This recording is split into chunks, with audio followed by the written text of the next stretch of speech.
국민의힘 새로운 당 지도부가 선출됐습니다. 앞으로 전국에 어떤 영향을 미칠 것인지 알아보겠습니다. 홍석천 전 국민의힘 국회의원, 이창재 iNews24 대구 취재본부 국장 함께합니다. 안녕하십니까? 안녕하십니까? 예, 먼저 국민의힘 새 지도부 이야기 해보죠. 새 지도부가 사실상 친윤 반탄파로 구성됐습니다. 정청래 민주당 대표와 강대강 대결이 펼쳐지지 않을까 이런 예상이 되고요. 내란 정당 프레임이 강해질 것이다 이런 전망도 나오는데 두 분의 의견을 들어보겠습니다. 이창재 기자님. 예.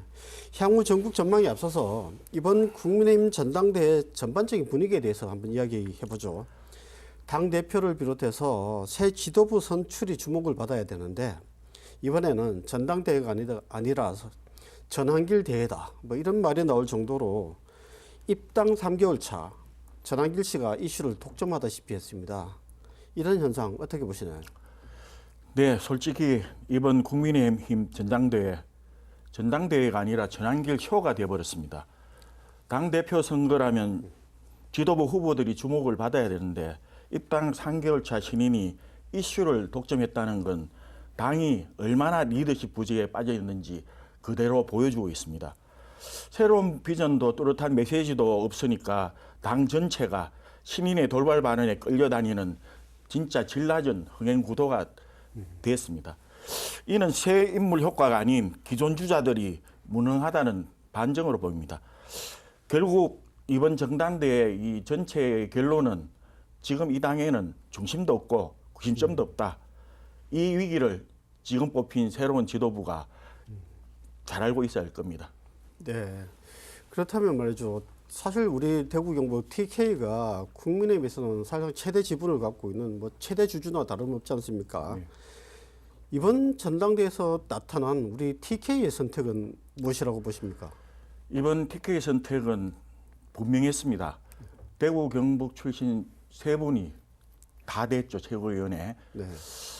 결국에는 그 친윤 반탄 지도부를 밀어주면서 강경 노선을 선택한 건데요. 네. 이는 딱 두 가지 이유로 제가 그 분석을 하는데 일단 정권 견제 심리입니다. 여당이 된 민주당이 공세가 3대 특검 등 거센 상황에서 TK 민심은 오히려 더 강한 투쟁형 지도부를 내세워야 된다는 이런 쪽으로 기울었죠. 스스로 우리가 보수의 최후 보루라는 그 자임의식이 작동한 거라고 보고 있습니다. 네. 둘째는 결속 본능입니다. 총선하고 대선을 바라보는 TK 입장에서는 내년 지방선거 승리를 해야 되겠죠. 변화나 확장보다는 오히려 내부 단속이 우선이라는 판단을 내린 걸로 보입니다. 네. 그래서 세대 교체보다는 반탄이라는 선명성을 내세운 지도부에 힘을 실은 겁니다. 결국에는 TK 이번 선택은 변화보다 결속, 확장보다 투쟁을 택한 것이라 할 수 있고 이는 국민의힘이 앞으로 계속 강대강 대치 대결을 계속 해나갈 것이라는 그 구조적 배경이 되고 있습니다. 아, 네. 홍 의원님은 어떻게 보세요? 지금 앞서 뭐 전환길 대회 뭐 이야기도 있었고 뭐 했는데 이번 전당대회 전반적인 양상과 이 지금까지 나타난 결과에 대해서 어떻게 분석하고 계십니까? 예, 이번 전당대회 시작할 때만 하더라도 김문수 후보가 아주 뭐 쉽게 낙승하지 않느냐 하는 예상을 했습니다. 왜냐하면 바로 이제 대선 직후에 열리는 것이고 그리고 네. 김문수 후보가 대선에서 패배했습니다만 41% 이상의 득표를 했기 때문에 김문수 후보의 어떤 낙승을 점쳤는데 시간이 가면 갈수록 굉장히 장동혁 후보가 굉장히 좀 지지율이 급상승하고 있고 그래서 22일 1차 투표에는 이제 50% 가반을 못 넘었기 때문에 지금 26일 이제 2차 결선 투표까지 갔는데 이런 와중에 크게 이제 몇 가지 좀 이슈는 결국은 이제 탄핵을 둘러싼 어떤 입장 정리, 찬탄, 반탄 그리고 전환길 씨로 대변되는 어떤 강성 지지층을 바라보는 어떤 시각 이 두 가지가 크게 좀 논쟁이 있었습니다. 이 찬탄 반탄은 어느 정도 이제 예상을 했던 게 2017년도 이어서 이제 우파 보수 대통령이 탄핵이 되고 난 다음 대선에서 패배한 직후 전당대회이기 때문에 과연 이 대선이 일어났던 원인부터 해서 패배의 원인까지 가장 중요한 것이 결국은 현직 그 대통령이었던 윤석열 전 대통령이 탄핵에서 비롯됐다. 이런 것을 두고 이제 원인과 책임을 둘러싼 공방은 누구나 쉽게 이제 이해를 가는데, 사실 전환길 이슈는 사실 저는 이렇게 봅니다. 하나는 좀 언론에서 좀 지나치게 좀 전환길 씨가 좀 부각된 면이 좀 있는 것 같습니다. 왜냐하면 전환길 강사가 잘 아신 것처럼 탄핵 전국에서 강력한 큰 스피커로 대두된 분임에는 분명하지만, 그러나 당 대표의 선거를 좌지우지할 정도는 아닌데, 오히려 대표 중에 한 사람인 안철수 의원이 그런 네이밍을 했죠. 친길계, 반길계 이런 네이밍에 의해서 오직 이제 전환길 씨가 너무 좀 지나치게 좀 부각된 좀 그런 면도 있을 정도. 조금 전에 이 국장께서 말씀하신 것처럼 좀 후보들보다도 좀 다른 어떤 이슈가 좀 더 많이 부각된 그런 좀 아쉬움도 있는 것 같습니다. 홍 의원님은 사실 전환길 씨하고 개인적인 친분이 좀 인연이 좀 있지 않습니까? 네. 예전에 그 탄핵 정부에서 같이 연단에 서기도 했었는데 네. 개인적으로 본 전환길 씨는 어떻습니까?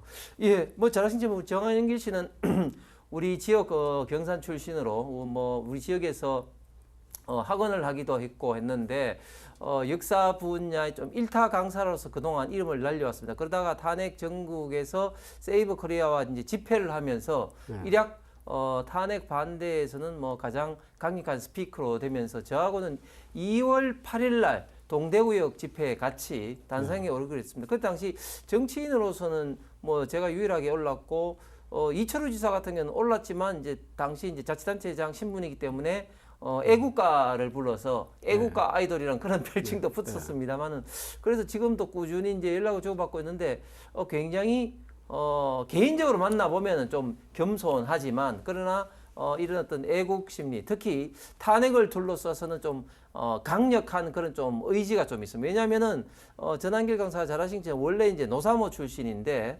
탄핵을 둘러싸면서 이제 완전히 이제 우파 성향으로 이제 좀 성향이 완전히 지금 달라졌죠. 그래서 목소리를 굉장히 높이고 있는데, 왜냐하면 3, 40억 이상 버는 연봉을 포기하고 지금 이제 이렇게 유튜브계, 정치계에 나왔던 만큼 그 이후로는 굉장히 좀 목소리가 과거보다는 더 많이 좀 커지고 있는 것 같습니다. 네, 다소 좀 지나치지 않는가 이런 우려는 있습니다. 예, 이 기자님. 예. 탄핵에 반대해온 그 친윤 후보들에 대한 지지세가 결국 이제 찬탄파 그리고 한동훈계보다 결국 높게 나타나지 않았습니까? 예.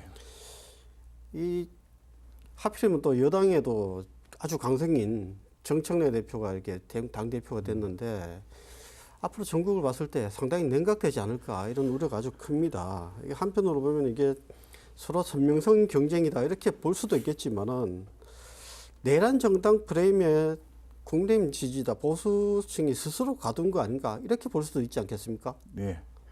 그 점에 대해서 사실 동의합니다. 이번 전당대회에서 드러난 흐름을 보면은 탄핵에 반대해온 친윤 후보들이 한동훈계 찬탄파보다 더 높은 지지를 받은 건 사실입니다. 압승했다고 볼 수 있죠. 겉으로는 보수 지지층 결집, 선명성이 강화된 것처럼 보이지만, 저는 이게 오히려 양날의 칼이라고 봅니다. 왜냐하면 그 탄핵을 둘러싼 대립구도가 당 내부만이 아니라 여야 간 정청래 대표와의 협상 채널을 완전히 닫아버리기 때문입니다.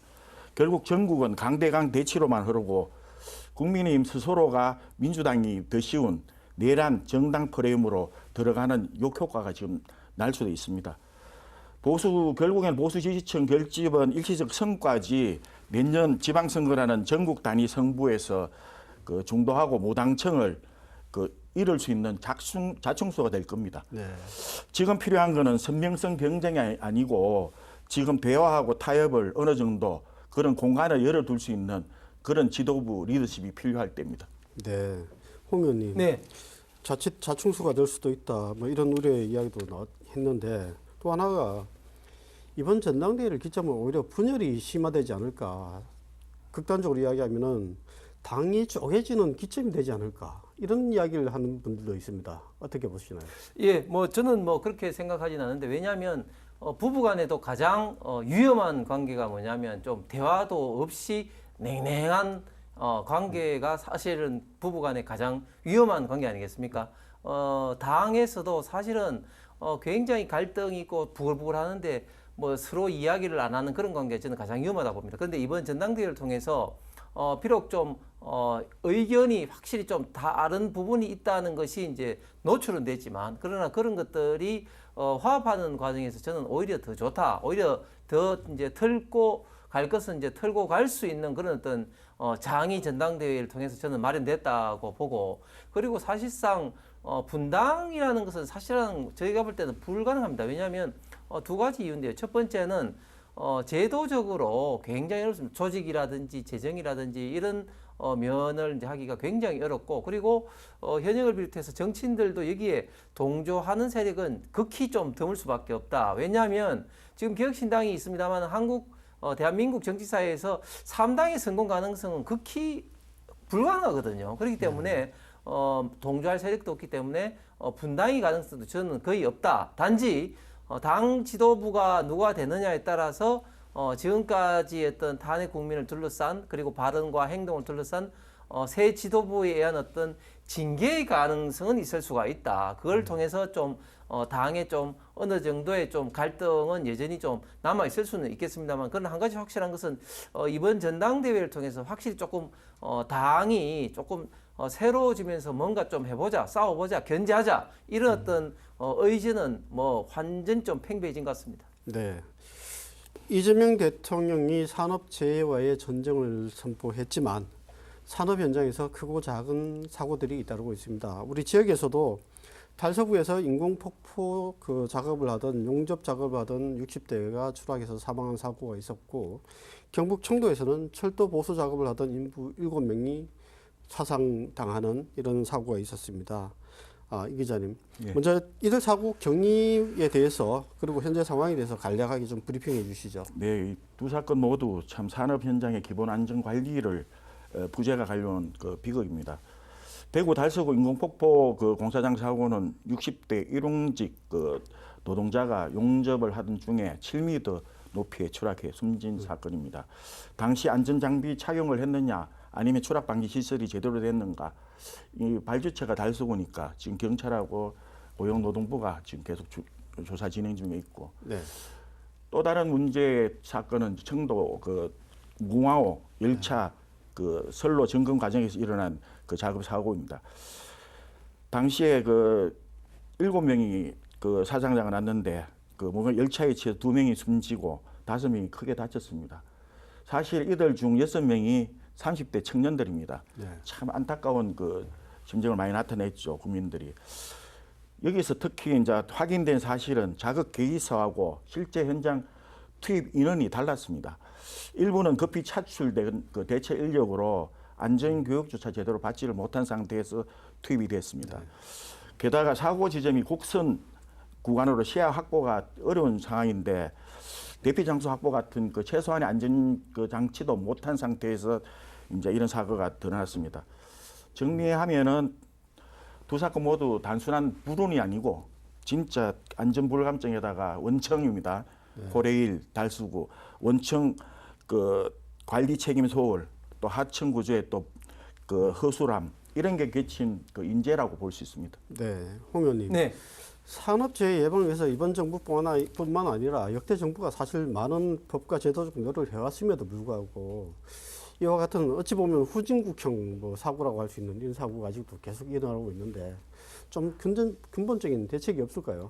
예, 먼저 각종 산업 재해 사고에서 유명을 달리하신 분께 다시 한번 명복을 빌면서 참 너무 안타까운 겁니다. 조금 전에 우리 이창재 국장께서 말씀하신 우리 지역 내 사고뿐만 아니라 최근에는 보면 포스코 ENC 사고라든지 굉장히 좀 사고가 있는데요. 근데 이런 어떤 사고를 이제 방지하기 위해서 역대 정부가 다 했고 특히 민주당에 의해서는 좀 해당 사업자의 총괄 CEO를 좀 처벌하기 위해서 원래 있던 산업안전보건법이 있음에도 불구하고 최고 CEO를 처벌하기 이제 중대재해처벌법이라는 이런 어떤 법까지도 만들었습니다. 그런데 결국은 이런 어떤 처벌 위주였던 법들이 전혀 작동을 하지 못하고 있습니다. 오히려 이런 것 때문에 기업 경영이 굉장히 조금 애로를 오히려 겪고 있습니다. 심지어 지금 포스코 ENC 같은 경우는 지금 전체 사업장을 지금 이제 중단한 거 아니겠습니까? 그래서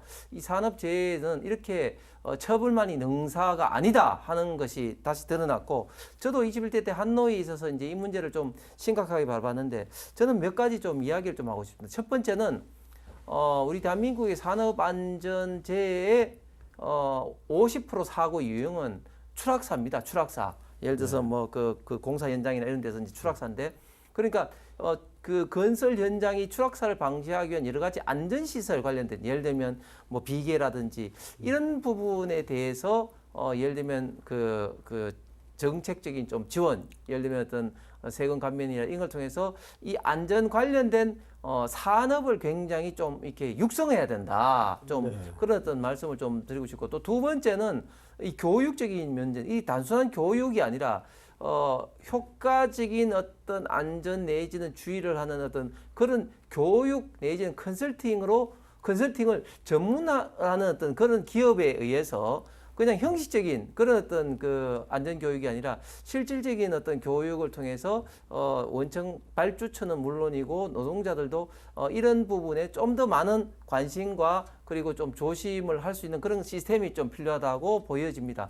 그런데 좀 안타깝게도 지금 현재 공사 현장이라든지 이런 데는 갈수록 지금 사고에 있던 위험도 계속 굉장히 커질 수밖에 없는 게 외국인 노동자가 굉장히 많이 있습니다. 네. 그러다 보니까 이게 업무의 지시라든지 이런 게 제대로 숙지도 않고 지금 들어가는 그런 현장도 많기 때문에 앞으로 이런 부분의 대처도 굉장히 좀 중요할 것 같습니다. 네, 그렇군요. 지난 정부 윤석열 전 대통령이 제2요구권을 행사했던 상법이 이제 모두 통과가 됐습니다. 그 대구상공회의소가 지역 상장법인들을 상대로 지난 7월 국회를 통과한 1차 상법 개정안에 대해서 일단 기업 경영에 미치는 영향을 조사를 했는데 83%가 부정적으로 답을 했어요. 이 기자님, 예. 이번 상공회의소 조사 어떻게 나왔나요? 예, 대구 상공회의소 지난달 그 대구지구 상장법인 56개를 대상으로 그 최근 통과됐죠. 벌써 2차도 통과됐지만은 1차 개정안에 대해서 이제 영향을 물었습니다. 상장기업 10곳 중에 8곳 이상이 상법 개정에 부정적입니다. 이건 상당히 위험한 무거운 신호입니다. 핵심은 이사 충실 의무 확대 3% 룰 같은 조항인데, 이 핵심의 그 개정안의 핵심이 개인 주주자들의 권익을 향상하고 50% 이상의 뭐 대주주들의 어떤 경영을 좀 위축시키고 약화시키자는 이런 법안이 핵심인 것 같습니다. 그 감사위원 선임의 경우도 뭐 3%, 50% 지분을 갖고 있더라도 3% 권한밖에 못하고, 뭐 이사 같은 경우도 그동안에 회사만 열심히 하면 되는데 주주까지 신경을 써야 되는 어떤 그 권한까지 부여가 됐기 때문에 아무래도 지역 기업들은 좀 많이 우려를 하고 있습니다. 실제로 절반 가까운 기업이 법적 분쟁이나 소송 부담이 커질 거라고 전망했습니다. 네. 결국 이사의 운영 체계를 전면 재정비해야 하는 압박이 가중되는 건데, 제도의 취지가 아무리 선하더라도 현실을 고려한 보완책과 지원이 따라야 한다는 게 지역 경제계의 그 주문입니다. 네. 홍 의원님은 네. 뭐 대구시 경제국장도 하셨고 예전에 국민의힘 중산정세민 그 경제위원회 위원장도 얘기하셨는데 지금도 경제인들 많이 만나시잖아요. 네.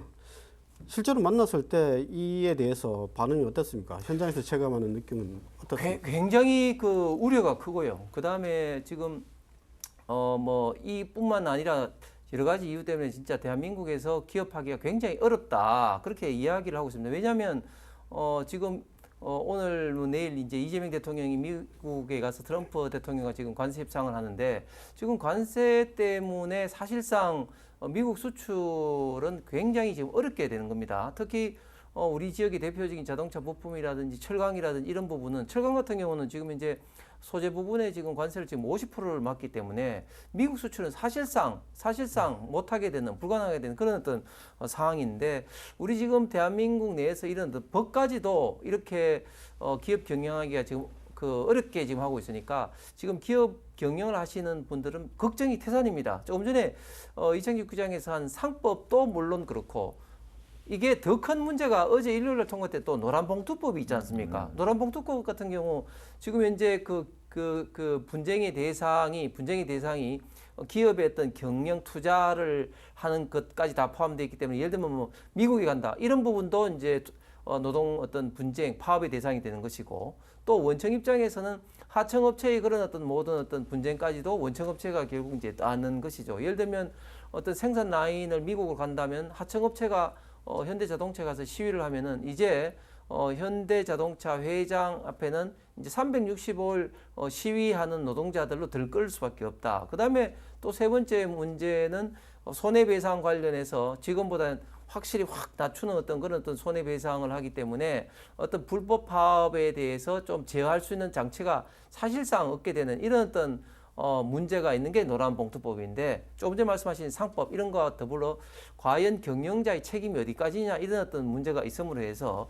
굉장히 기업하는 입장에서는 어렵다. 그래서 심지어 우리 대한민국의 기업인들뿐만 아니라 주한 미국 그 상공회의소 암참이라든지 주한 EU 상공회의소, EU CGK 회장들조차도 민주당이 가지고 하소연을 했지 않습니까? 그럼에도 불구하고 노란봉투법과 상법을 이렇게 민주당이 속도전으로 강제 통과를 시켰는데 우리 대한민국의 경제가 굉장히 지금 현재 어렵게 될 것으로 생각하고 그런 것 때문에 한국은행도 올해 경제 성장 예측치를 1.8%에서 0.8에서 0.9로 낮추었습니다. 그래서 아무리 뭐 이렇게 정부가 돈을 뿌려봤자 결국은 경제 성장과 일자리는 기업의 투자에 의해서 만들어지는 것인데 민주당이 이런 어떤 악법들로 인해서 좋은 일자리가 다 사라지게 될 가능성이 저는 굉장히 커 보입니다.